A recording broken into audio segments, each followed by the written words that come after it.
Welcome back to the channel. I am starting a new journey from today onwards, one that is very close to my own preparation and learning process. Like many of you, I am also NABARD aspirant. While preparing, I realized that many students try to memorize, also me, try to memorize facts, years, committees, and schemes without understanding the bigger picture. But when we understand the story behind a concept, learning becomes much easier and more interesting. So, through this series, I want to learn and grow together with all of you. We will not just memorize NABARD related topics, we will understand why they were created, how they evolved, and why they are important for examination as well as for understanding rural development in India. And what better topic to begin with than NABARD is itself, right? In today's lecture, we will travel through time from the Cooperative Credit Societies Act of 1904 to the problem faced by farmers, the evolution of rural credit institution, and finally the establishment of NABARD that was established on 12th July 1982. Right? By the end of this video, you will not only remember the important years and events, but also understand the complete story behind the birth of NABARD. So, let's begin this fascinating journey into the historical background of NABARD. Let's move back to the situation before independence, right? What was the situation of farmers at that time? What were the challenges they are facing of at that time? So, let's discuss about the challenges about. First challenge was high interest loans. Farmers dependent on money lender charging very high interest, and the second one was poor infrastructure, inadequate irrigation, roads, storage and market facilities, and low productivity. Traditional methods and lack of technology led to low productivity, and limited credit access, very limited institutional credit and banking presence in rural areas.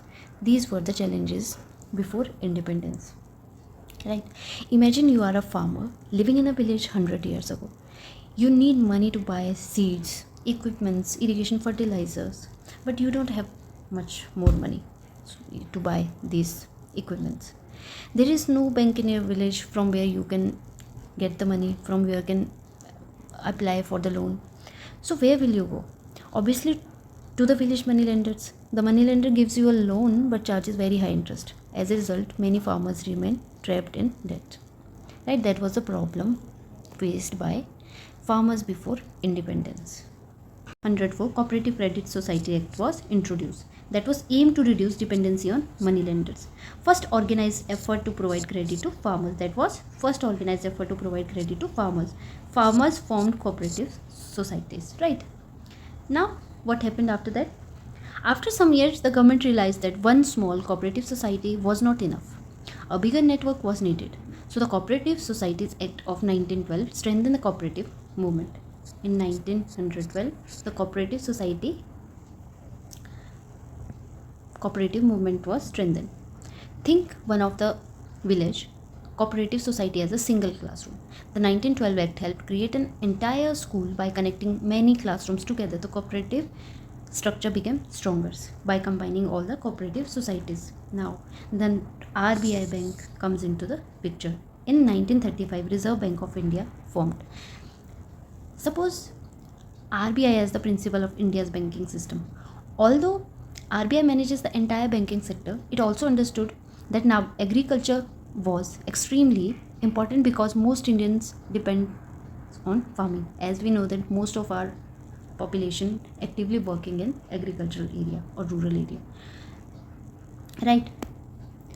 Then in 1954, after establishing the Reserve Bank of India, after that in 1954, All India Rural Credit Survey was done. Right? All India Rural Credit Survey was done. Are farmers getting enough loans? This is based on that. The findings were disappointing. Even after 50 years of cooperative societies, many farmers were still borrowing from money lenders. Imagine opening a hospital in a village. After a few years, you check whether people are getting treatment or not, properly or not. You discover that most people are still going to local healers. That means the system isn't working properly. The same thing happened with rural credit. Right? That was not working properly.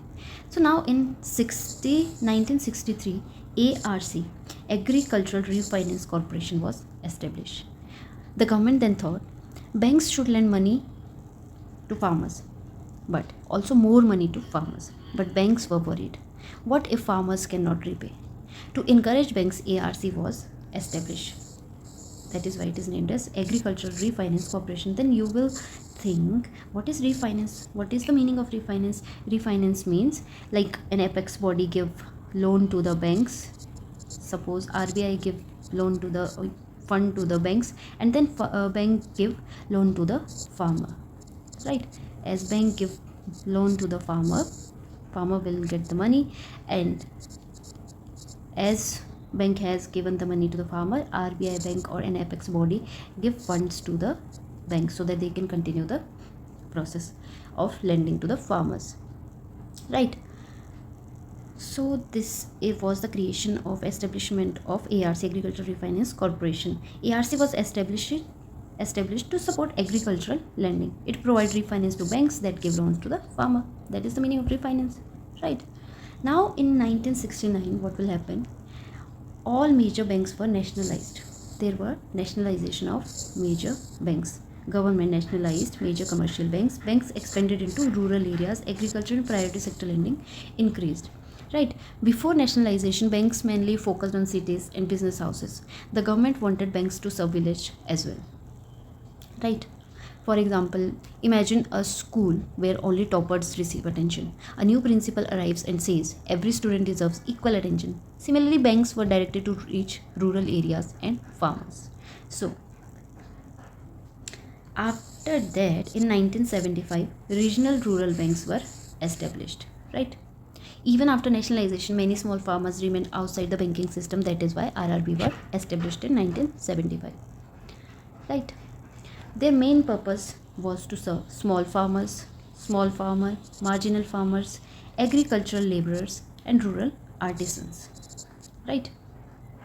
Then, in 1975, ARDC, Agricultural Refinance Development Corporation, comes into picture. The government realized that agriculture needed more than just loans. Development was also necessary. Right? For example, giving a student a book is helpful, but helping them with coaching, guidance, and resources is even better. Similarly, the focus shifted from only refines to overall agricultural development. After that, now imagine the government looking at the entire system. There were cooperatives, there were commercial banks, there were RRBs, there were ARDC, right? But everyone was working separately, right? The government was in search for a solution. Right, the government of India realized the need for a dedicated institution for agriculture and rural development. The government asked, why don't we create an apex institution to coordinate everything? Therefore, Graphicard Committee was formed in 1979 under the chairmanship of B. Sivaraman. Right, what is Graphicard? That is Committee to Review Arrangement for Institutional Credit for Agricultural and Rural Development. Right. Therefore, the Graphicard Committee was formed in 1979 under the chairmanship of B. Sivaraman. The committee recommended creating a single institution for agriculture and rural development. That was the base for the birth of NABARD. Then, after this, in 1981, NABARD Act was introduced. The government passed the NABARD Act, legal foundation for establishment of NABARD. And in 1982, NABARD Bank was established on 12th July 1982. Right. In 1981, Act was introduced, and on 12th July 1982, NABARD was established. What is NABARD? NABARD is National Bank for Agricultural and Rural Development. Imagine a school with many departments like admissions, accounts, library, examination. Instead of working separately, they are brought under one strong management system. Right? Similarly, NABARD became the apex institution that coordinate rural credit and rural development activities. Why NABARD was needed? Now we think. NABARD was created because India needed an institution that could support farmers, support rural development, help bank, provide agricultural loans, strengthen cooperative and RRBs, improve the rural economy. How NABARD came into the existence? NABARD formed by merging ARDC, Agricultural Credit Department, and then it became the apex institution for agriculture and rural development. Right? From money lender in 1904 to NABARD that was established in 1982. India's journey was all about providing affordable credit and development support to rural India. Right? So this is all about the historical background of NABARD. I hope you will get to know how the NABARD was formed. How does it came into the picture? Right? In our upcoming videos, we will learn about the NABARDs today. What are the main focus area of NABARD? What are the challenges and way forwards in this sector? Right? I hope you will like it. Please share and subscribe.